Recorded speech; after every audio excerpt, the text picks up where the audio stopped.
வணக்கம்.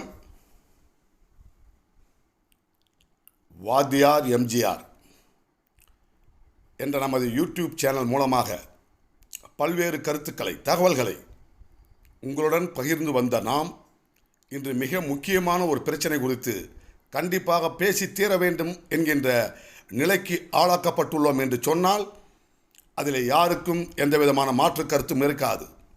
சமீப காலமாக இது நாள் வரை நாம் கேள்விப்படாத கூட்டு பாலியல் வன்கொடுமை விவகாரங்கள் தமிழ்நாடு முழுவதும் அனைத்து மாவட்டங்களிலும் அனைத்து நகரங்களிலும் இதுவரை தமிழகம் கேள்விப்படாத சம்பவங்கள், அதிர்ச்சியூட்டும் சம்பவங்கள்,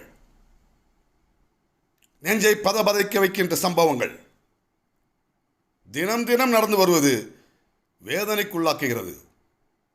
தமிழக மக்களை அச்சத்தில் உறைய வைக்கிறது. அப்படி ஒரு சம்பவம் அண்ணா பல்கலைக்கழகம்.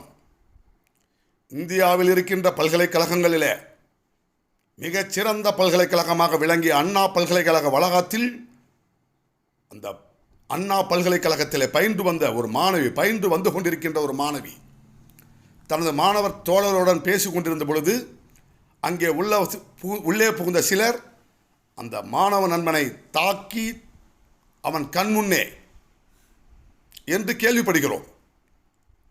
அது காவல்துறை விசாரணையில் தான் தெரிய வரும். அந்த மாணவியை கூட்டு பாலியல் பலாத்காரம் செய்திருக்கிறது ஒரு கூட்டம் என்று சொன்னால் நாம் என்ன செய்ய போகிறோம்? இது முதல் முறையா? கடந்த சில ஆண்டுகளாக கூட்டு பாலியல் கலாச்சாரம் என்பது அயல் நாடுகளில், வெளிநாடுகளில், வட மாநிலங்களில் கேள்விப்பட்டு வந்தோம். ஆனால் தற்போது தமிழகத்திலே நடப்பது வேதனைக்கு மிகுந்த வருத்தத்தை உண்டாக்குகிற சம்பவங்கள் நடந்தேறிய வண்ணம் இருந்து கொண்டே இருக்கிறதே. சமீபத்தில் சென்னையில் சிந்தாதிரிப்பேட்டையில் ஒரு கல்லூரி மாணவி, மனநலம் குன்றிய மாணவி, அவரை 10-15 பேர் கொண்ட கும்பல் பாலியல் வன்கொடுமை செய்ததாக ஊடகங்கள் செய்தி வெளியிட்டன. மயிலாடுதுறை மாவட்டம் ரூரல் பகுதியில் ஒரு இளம் பெண்ணை 8 பேர் பாலியல் வன்கொடுமை செய்ததாக தகவல்கள். சேலம் மாவட்டம் ஏற்காடு மலை அடிவாரத்தில் ஒரு பெண் பாலியல் பலாத்காரம் செய்து படுகொலை.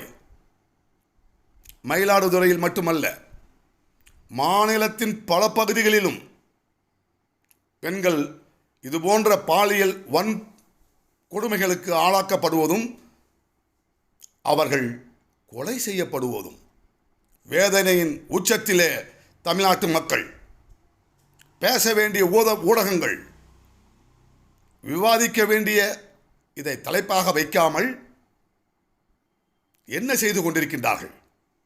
நான் கேட்கிறேன். மெழுகுவர்த்தி ஏந்தி டெல்லியிலோ, ஊபியிலோ, மேற்கு வங்கத்திலோ, மணிப்பூரிலே நடந்தால் நாங்கள் மெழுகுவர்த்தி ஏந்தி சென்னை மெரினா கடற்கரையில் வலம் வருவோம், ஊர்வலம் வருவோம் என்று சொன்ன அந்த போலி போராளிகள் போன இடம் எங்கே? ஏன் தமிழ்நாட்டிலே இருக்கின்ற பெண்கள் பாலியல் வன்கொடுமை செய்யப்பட்டால் அதை கேட்பதற்கு நாதி இல்லையா?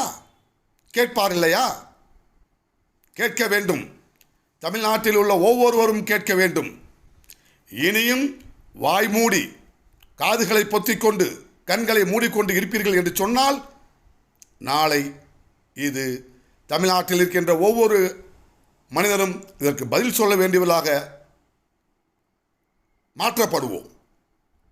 ஏனென்று சொன்னால் இதை ஆரம்பத்திலேயே இரும்பு கரம் கொண்டு அடக்குகின்ற வேலையை நாம் செய்ய வேண்டும்.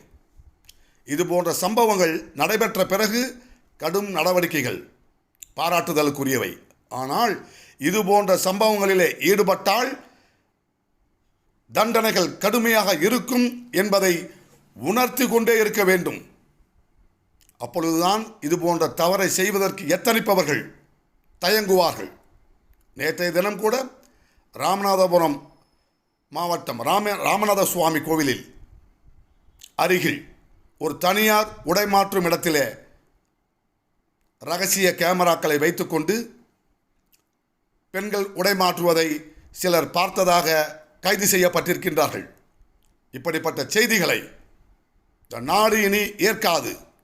மெழுகுவர்த்தி ஏந்திய அந்த போராளிகளுக்கு தயவு செய்து நான் சொல்கிறேன், மெழுகுவர்த்தி வாங்க உங்களிடத்தில் பணம் இல்லை என்று சொன்னால் எங்களிடம் கேளுங்கள். மெழுகுவர்த்தி எத்தனை மெழுகுவர்த்திகள் வேண்டுமானாலும் நாங்கள் வாங்கி தருகிறோம். தயவு செய்து தமிழக பெண்களின் அந்த படுபாதக பாலியல் வன்கொடுமைகளுக்கு எதிராக என்றாவது ஒரு நாள் நீங்கள் மெழுகுவர்த்தி ஏந்தி ஊர்வலம் செல்வீர்கள் என்று இன்னும் நம்பிக்கையுடன் காத்து கொண்டிருக்கின்ற கோடிக்கணக்கான தமிழக மக்களில் ஒருவனாக இந்த வேதனைக்குரிய பதிவு செய்து உங்கள் முன்னால் பதிவிட்டு உங்களிடம் கொண்டு வந்து சேர்க்கிறேன். மன வருத்தத்துடன் என்று கூறி விடைபெறுகிறேன். நன்றி, வணக்கம்.